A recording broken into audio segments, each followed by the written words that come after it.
Gede, Made, Nyoman, Ketut.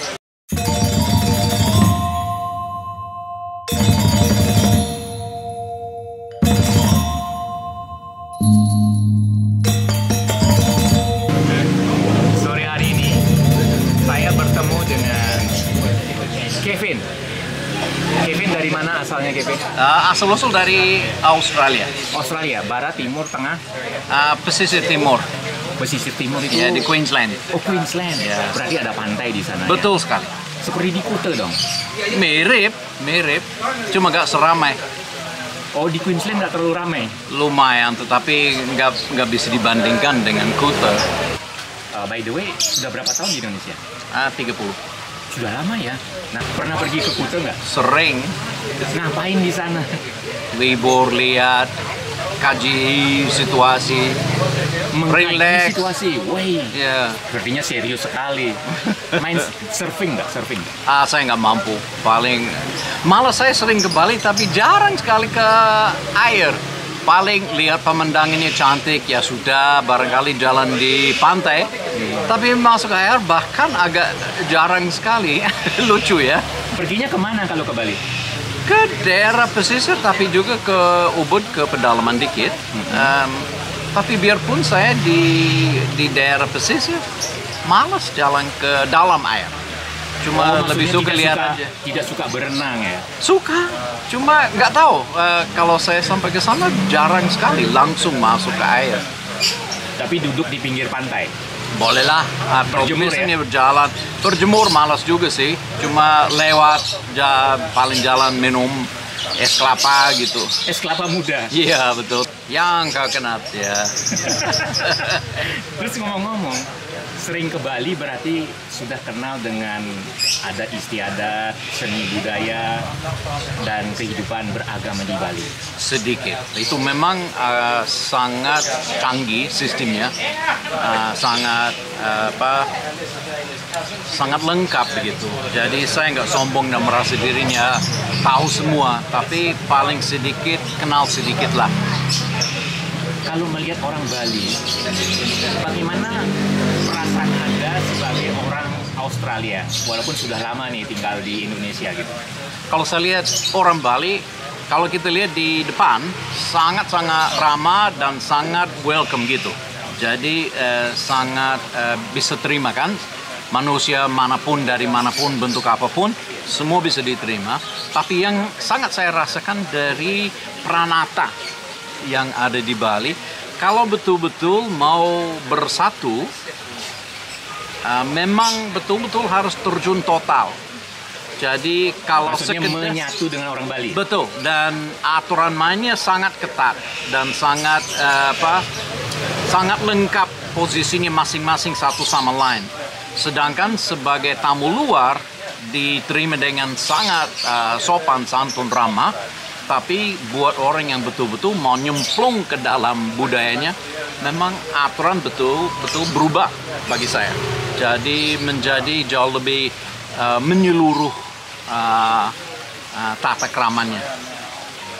Pernah mengalami kesulitan kalau pergi ke Bali ketika bergaul dengan orang Bali?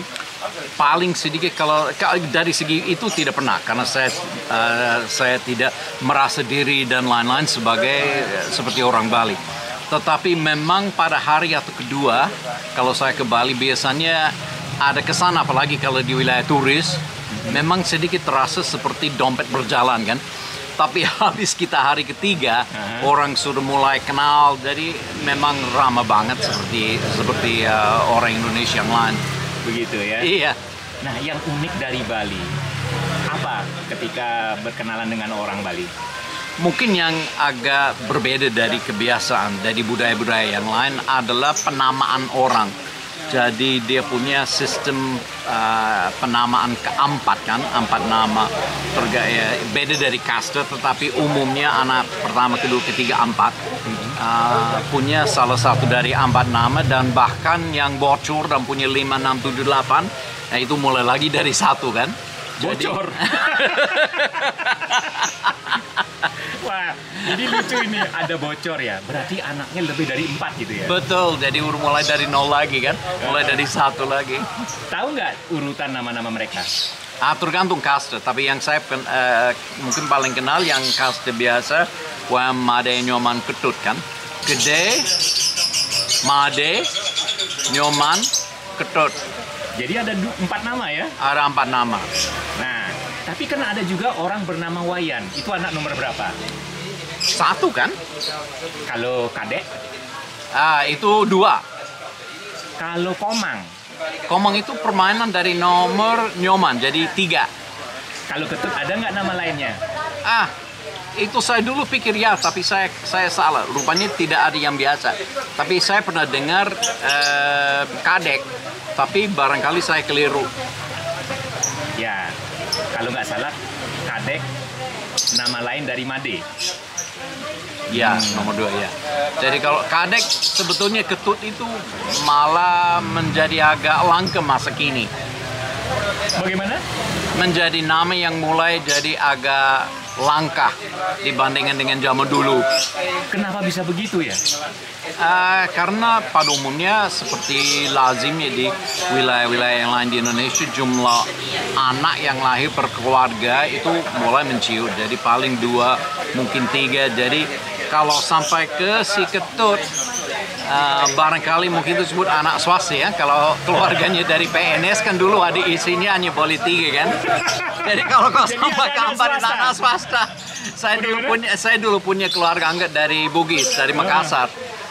Waktu itu kebetulan mereka punya 4 anak. Jadi si Ragil, anak paling kecil itu sering disebut anak swasta. Oh, karena dia keluarga pegawai negeri? Itu iya, karena dia pegawai negeri.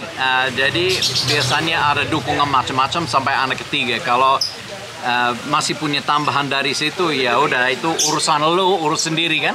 Jadi seringkali agak dijulukin anak swasta. Jadi si Ketut zaman ini mungkin itu anak swasta. Kan sering ke Bali. Ada bahasa Bali yang Kevin tahu? Sangat-sangat sedikit, paling sedikit Om Swastiastu, Marto Suksma, Om Santi Om. Tapi yang menarik, saya dulu lama tinggal di Aceh, 4 tahun. Jadi ada 1 huruf yang mirip antara bahasa Bali dengan bahasa Aceh. Jadi huruf T yang ada di Bali yang agak tinggi kan. Jadi Ketut gitu kan, agak tinggi. Orang Aceh juga punya yang sama. Jadi wilayah saya di Banda Aceh namanya Long Batak. Jadi T yang agak tinggi itu sebenarnya satu kesamaan antara bahasanya orang Aceh dan bahasanya orang Bali. Ini menarik ya? Iya, betul. Jadi pernah ke Aceh juga? Iya, 4 tahun. Nah, ngomong-ngomong, kalau Kevin di keluarga anak nomor berapa? Saya nomor 1. Berarti Wayan ya? Saya Wayan. Atau Putu ya? Atau Putu ya. Nah, pilih yang mana nih? Gede Kevin, Putu Kevin, atau Wayan Kevin? Mungkin Wayan saja deh. Jadi saya nggak terlalu berpretensi menjadi orang hebat. Brahma atau kesatria saya rasa mungkin belum tentu ya. Jadi. Oke. Nah, inilah percakapan yang santai tapi serius dengan Kevin yang sudah 30 tahun di Indonesia.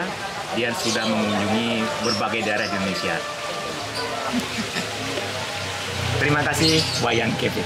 Terima kasih, matur suksma.